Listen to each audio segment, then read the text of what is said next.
right. Well, I am so excited to have you on this little interview. Our paths have crossed a few times, but tell me and tell whoever's watching this a little bit about yourself and where you're at. And then we're going to dive into some not heavy conversations, but just conversations about voice teaching and coaching and what it's like in your area and just kind of have this like fun conversation. So tell the world who you are.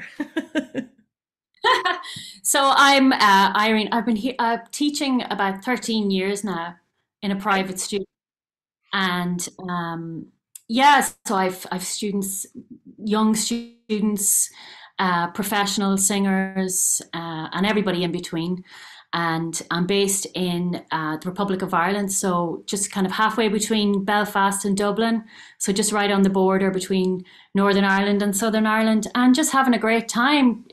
So many talented singers in this whole area, so it's been great fun. And I teach online as well, so I have students around the world as well, so it's good fun. Ireland, Ireland is one of it's my bucket list. Like I literally want to come back to Ireland and like live there.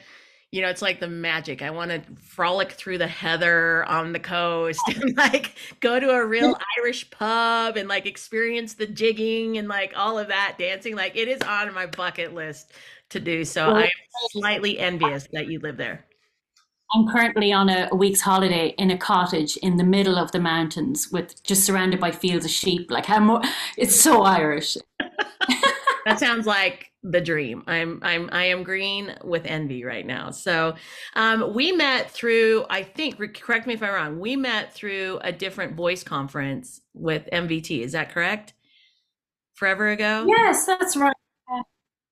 That's a few years ago now. Yeah, I think I've been studying with different organisations over the years since I started teaching. So I was SLS and then IVA and MVT, and now I'm doing a master's with the Voice Study Centre as well. So it's just the constant learning. Yeah. When when you look at it so much, it's like you can't get enough information. It's just fantastic, and then being able to have that influence my teaching and just sharing what I know. And it's yeah, you find that thing you're passionate about and everything just falls into place. So Yeah. yeah, so I heard, I think you must have done a lecture or Yeah. a session on voice straw, and my brain just exploded because I had been for a few years, I'd been using paper cups and polystyrene cups and straws, and and I knew the value of them in my studio, but the cups were, they weren't fitting around people's mouths, and they were throwaway, and so when I saw what you came up with the kit, it was just like yes. So that's when I That hooked up. Yeah. I love it. I'm glad it happened because it's been amazing. You're also the distributor for the EU, like specifically in Ireland and the UK. So I'm forever grateful for that. But I agree with you. Knowledge is power. And that's like a soapbox that I'm on all the time. Like I always say, the minute I stop learning is the minute I stop coaching, because things evolve. And as a coach, we want all these different tools in our toolbox so we can help, the student or the artist or whatever, have success and have all these different options, because what might work for one may not work for another. So I agree with you Yeah, on. So that's what the more the longer you teach, the more you realize that there isn't just one set way of doing something, and the more we know, then we can really give those options to our students, and that's really what we're here for, is just to give people options of how to sing. It's not to say to do something one way or the other way, but it's just exactly. to provide them with all those options, and it's they learn themselves then when they can be more playful about figuring out their voices, and it's just a very collaborative thing. It's such fun. Yeah, I love Such it. Were you always a singer growing up, or were you just like into music, or how did you evolve into being a voice coach? Were you a performer, student, or were you just like, I just want to teach and I love music? Oh, it was kind of a roundabout way. Like 100 years ago, I did a music degree, but I sung kind of amateur in amateur productions, and then I went and did something different, and then I was offered a part in a musical, and it was a soprano part, and I had never really sung very high. So I had accepted the part, and then I realized I can't sing it.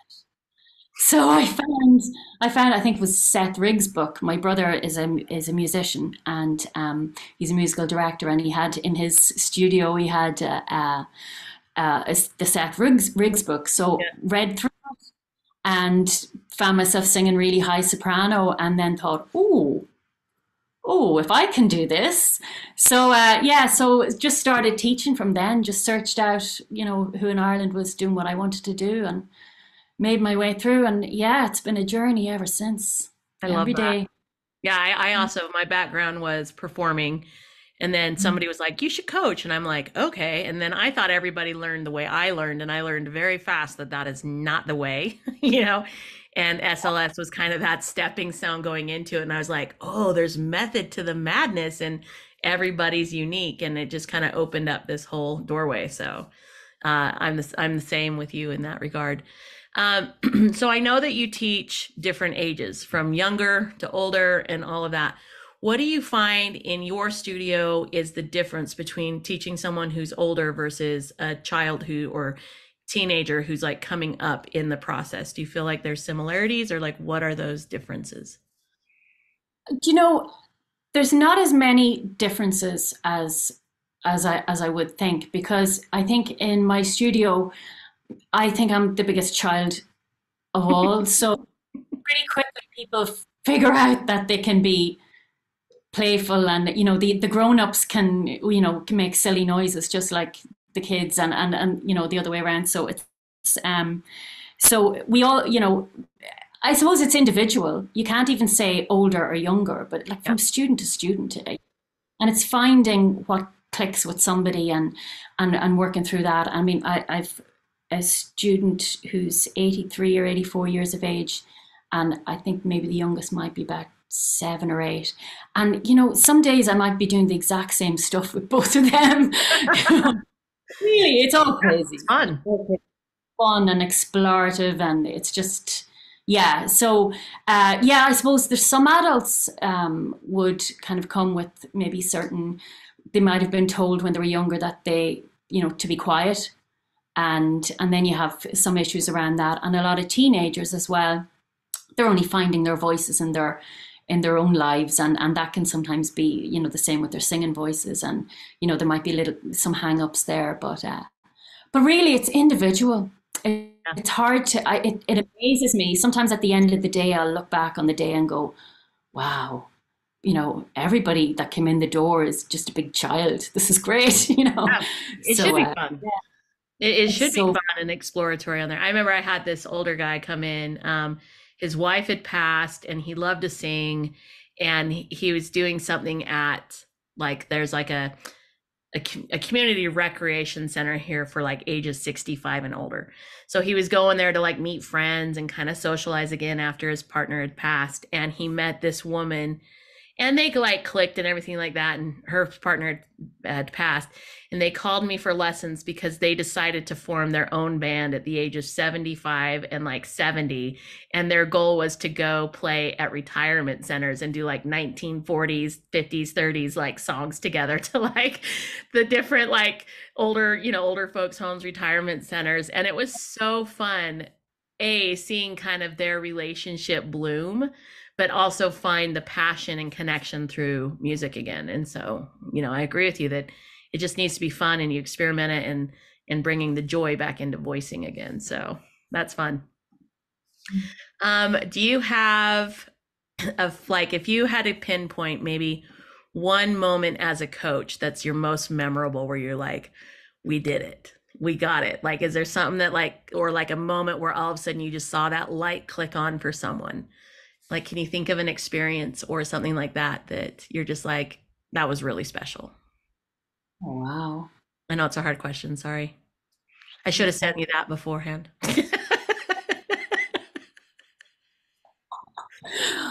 Oh my goodness. I mean, yeah, they're the moments that we teach for, to Yeah. to just have, and they can happen they can happen like when you're least expecting it.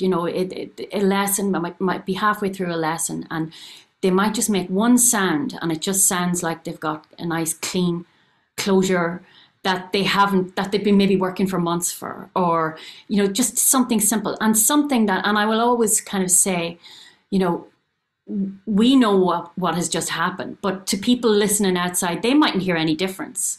Yep. But it can be those little subtle things that that they're now singing. It might sound the same, but they're feeling so much cleaner and so much more effortless. So I think those little subtle things, of course, yeah, you have the, student successes, that maybe booked the West End job, or, you've all of that, and they're great. Really are fantastic. But sometimes it's just those little Intimate. moments.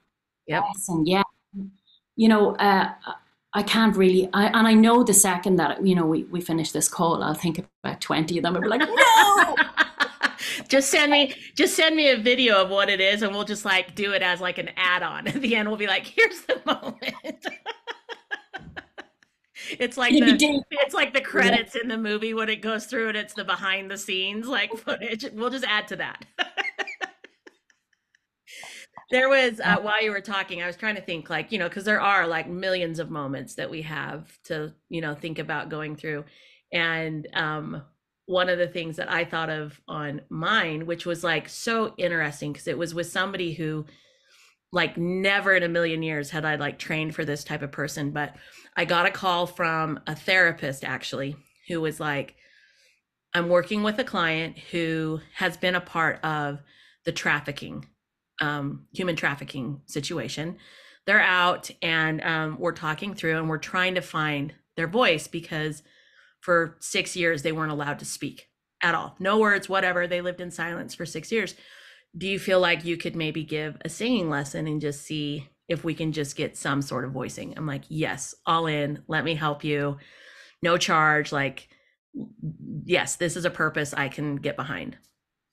So this client came in and we did a first session, and it was very much just like a, okay, like not hardly anything.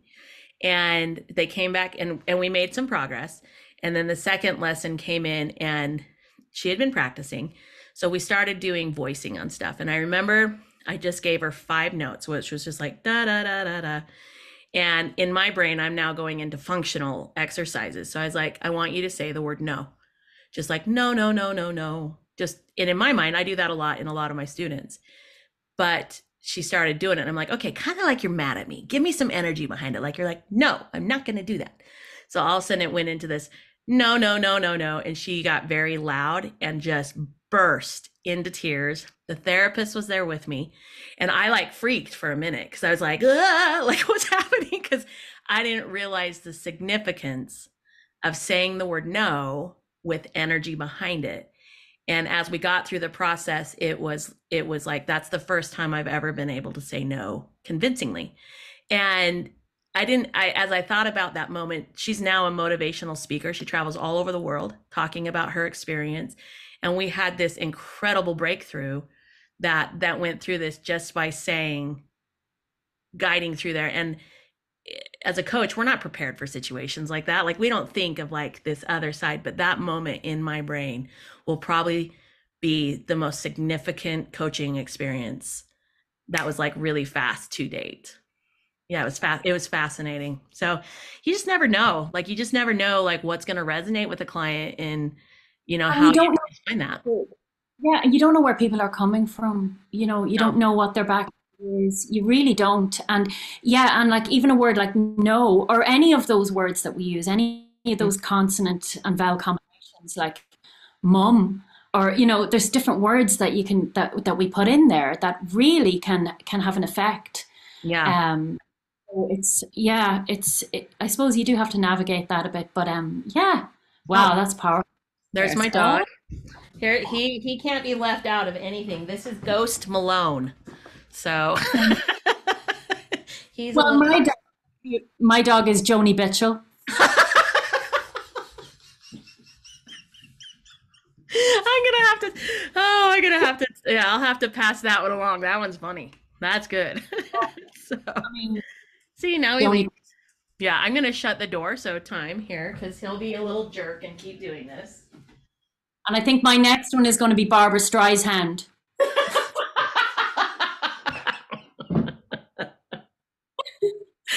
I love it. See, my kids wanted when we got him, my kids named him after a video game character, but I was like, no, we need a music name. So we compromised on Ghost Malone. So there we go. Okay, another question, and I don't know. We briefly talked about this before we started having conversation, but have you had, excuse me, coughing it out. Have you had any experience with the positive or negatives with your clients on social media? Like putting stuff out and then all of a sudden people coming in and having their own feedback or their own comments on there. Is that something that you've experienced in your studio or not so much? You know, I guess with the teenage, with the younger students, yeah, perhaps. Some of them want to increase their profile, but they are. I think they're aware that they're going to be opening themselves up for sort of criticism. It's a harsh place to be. So, yeah, I can't think of any.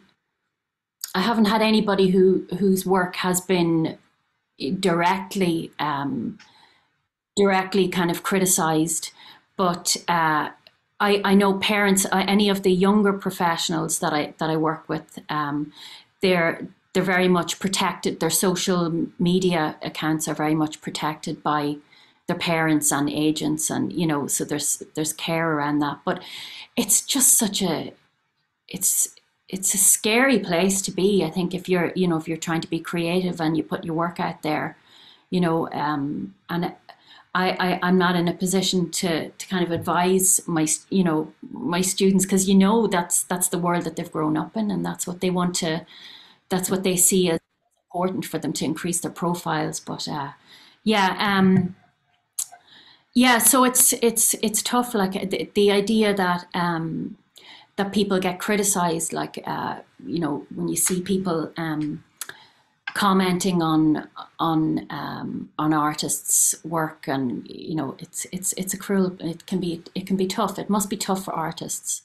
Yeah, if we've talked about that, where even just my soapbox is the voice teacher react videos. I hate them. I hate them so much because a lot of times people go on and do these reactions, and I'm first like, okay, well, it's obvious if they're singing good or if they're maybe having trouble. We don't have to like point it out and make it a bigger thing, but it's a vulnerable place to put out your art, to go in and a lot of times, the other voice coaches who are reacting to it, they don't know the history of what's happening with that artist, both emotionally, medically, you know, anything like that, to be able to put that out there. And then also, it's like, I like the ones where it's like positive feedback or like, this is what, you know, if it's a positive thing, but I just, yeah, it's such a scary place. And I remember, with my artists who put stuff out too, I'm just like, you're going to get positive and negative. Like, don't feed into that.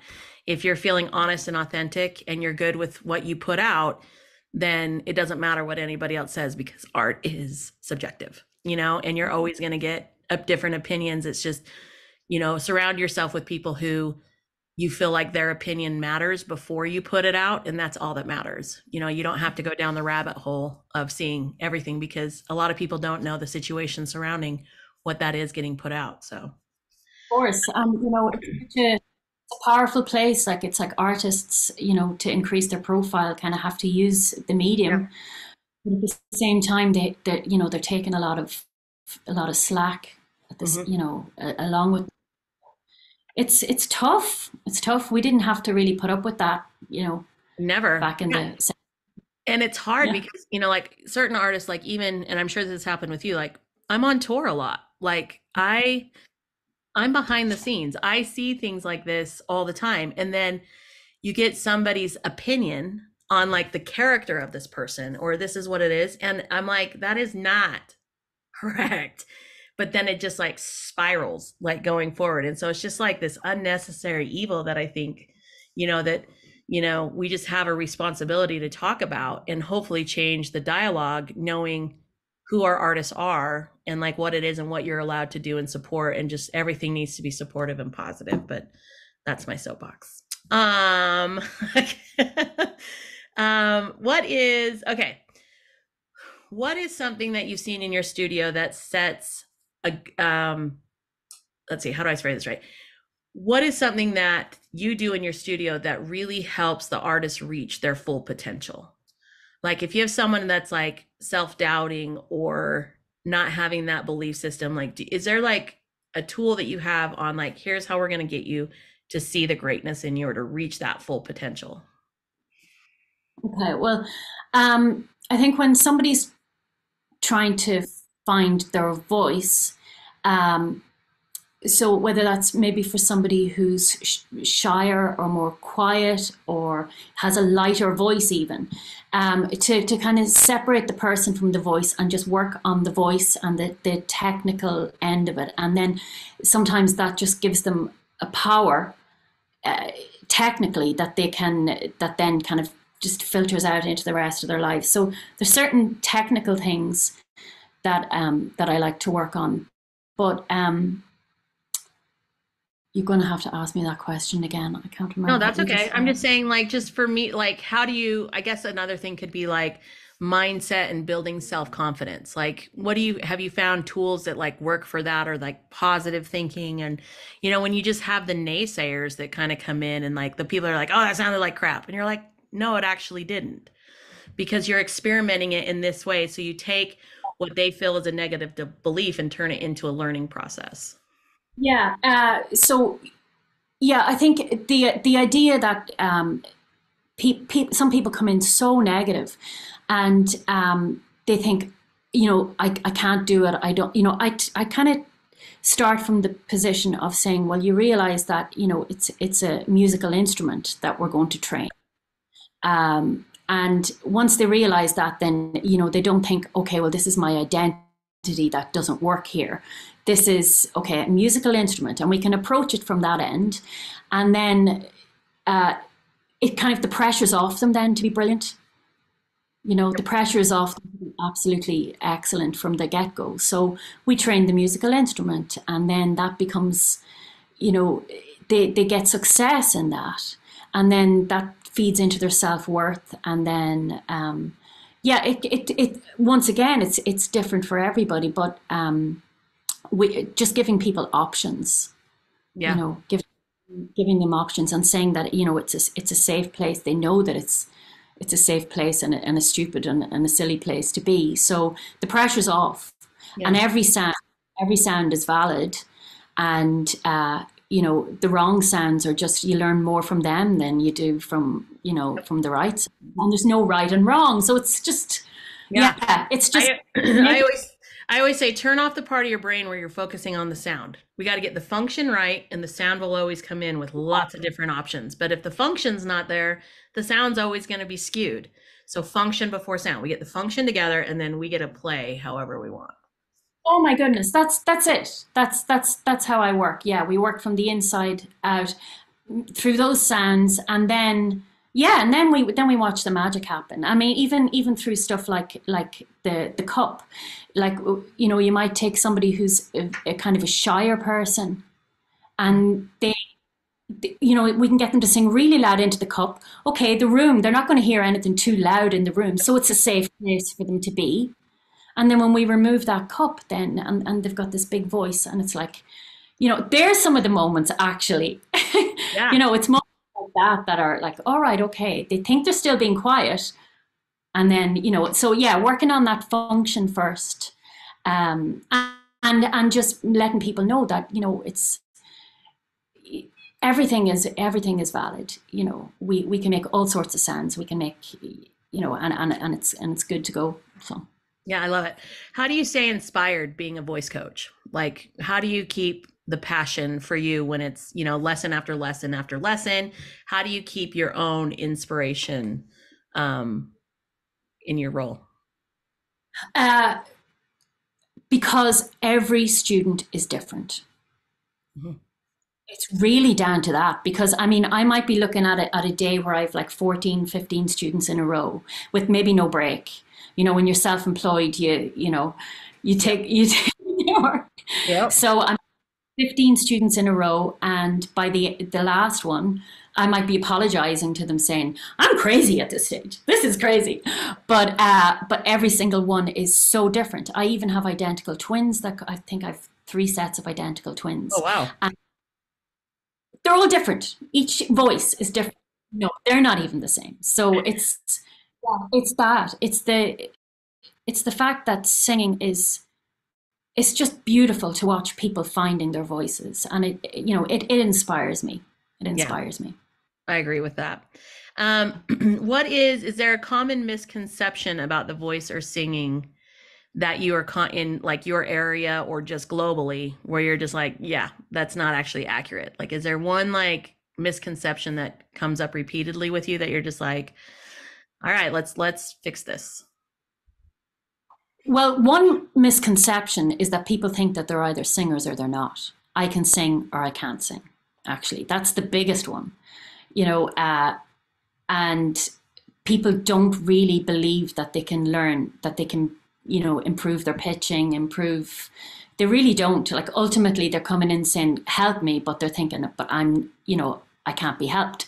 So I think that's the biggest misconception, and I've seen it. I've seen people come to me that can't match pitch, and then they maybe sing in pubs at the weekend, and so I think that's a big misconception. I think that another misconception is people think that they don't need to practice and work at it, that Yeah. they think that you can just turn up a few days before an audition and nail it. And and I do have to, like, I do to, especially people that want to make careers out of it. It's like, okay, we need to just formulate a little plan here and work on this like you are mastering a musical instrument. So yeah, I suppose those main things. People not really thinking that they have to put a bit of work in. Yeah. I've seen on your website a few times, and I love that you have this where you share people's like process where they're like recording, and they post like their rehearsal. I encourage all of mine, obviously, to record their sessions and to listen back to it. Don't sing back to it, but listen back so you can train your ear on what I'm hearing to what you're hearing to how you fix it. How valuable do you think those like recorded sessions are? Do you recommend them recording all their stuff all the time and listening back, or what is that process for you? I really recommend that. And sometimes within a lesson, we will record. Even sometimes it might be just a few lines, and we analyze it. We listen back, and it's that 360 feedback. There's a lot of work being done at the minute. Heidi Moss, I read a paper of hers recently about biofeedback, and we use a lot of those apps like Nail the Pitch and different apps like that, just to get either visual feedback or auditory feedback. And yeah, and just like that, with when people are listening back to their lesson, it's like the first time you listen, just listen, and then then you can practice along after that. But just hear what I hear first. See if you can pick out what I was picking out. Yeah, absolutely. So you just said a couple apps. What are some of the staple essentials that you have in your studio that you just kind of like use out there? Obviously, the voice straw. I mean, that's like my staple. I have a voice, I call it I always say like, where's Nancy? It's my Nurse Nancy vocal bag that I travel with. I take with me that just has a bunch of stuff in there. What do you have that's essential for your studio? Like app wise, like what are your So go-to like that apps? at the minute, I mean, it changes depending on kind of what comes out. But at the minute, I'm using, I think there's one called Nail the Pitch, and it's just a fun way of seeing, keeping on the note. And so we have that going, and especially I like working on mezzo di voce with that. So you kind of, letting people get louder and quieter on notes, but Yeah, it might not steer it not off. altering the pitch. Yeah. Yeah. Uh, there's like a spectrum analyzer. It's not Voce Vista, but there's another one that's kind of, it's really fun for looking at the different frequencies and bringing out different frequencies in the voice. making it sound brighter or darker. I really like that one. I think it's just called Spectrum View. It's a free app. And then there's a few other ones that I like to use. I was going to say with my younger students, but actually with all of them, it's like one of those where you have to match a couple of notes and then you get a score back or you get told whether you're a rock star or bleed. That's fun. It starts with bleeding years and then That's, I mean, I guess that's a way to measure, right? You're like, this is where you started with me. This is where we're at. So not bleeding ears, and now you're a rock star. So there you go. That's hilarious. I'd be like, if I got a bleeding ears, I'd be like, okay, I'm done. That's a, like, okay, let's work on this. It's like, yeah. oh, sorry, that's broken. What about But it's so the apps that are there? We have Voice Draw, like any other like voice products or like things that you're like, I really love this. um I think really in terms of SOVT stuff, the straw and the cup, the straw set and the cup is enough, of physical stuff. After that, then I like to move on to more SOVT, like, hums and, that kind of stuff, and getting as close to the singing as possible within the short lesson that we have. Yeah. That's why I love the cup. Probably already said it, but that's why I love the cup because it's probably the only SOVT that I use or that I can find that we can actually articulate and vocalize Yeah. while still getting back pressure. Yeah. I mean, everything else involves us closing our mouth to some degree, Yeah. but that's why I just love that cup that I'm able to we're able to sing with behind it. Yeah. So yeah, so there's that. But yeah, just SOVT stuff. And yeah, I can't think of anything else now. What did you call that toolbox? I called it my Nurse Nancy, my vocal 911 bag. Yeah, I mean, it's like, I mean, I have it here, but I have like my massage stuff in there for voice massage. I have like, I carry around like Mucinex and alcohol and like just stuff like if we get sick. And mostly it's like if we get sick on the road, like we have stuff to like rapid fire get things out. I have stuff for cardio and like the stretching stuff, like for physicality warm up. Anything, anything for bleeding ears? I know, right? I actually have earplugs, so maybe. So, all right, well, let's talk voice draw. I mean, you've kind of said some stuff, out there. The cup for me was the game changer when I was in school and like learning about it because there's a lot of stuff with just straw phonation. And I've realized the misconception that sometimes one straw isn't the straw for everybody, that it really does depend on your range, your vocal health, vocal tissue, all of that, and it interchanges throughout with the cup. But is there anything else straw wise or like cup wise that you've seen a change in your students or any of that outside of just that articulation that you'd want to just throw in? Really,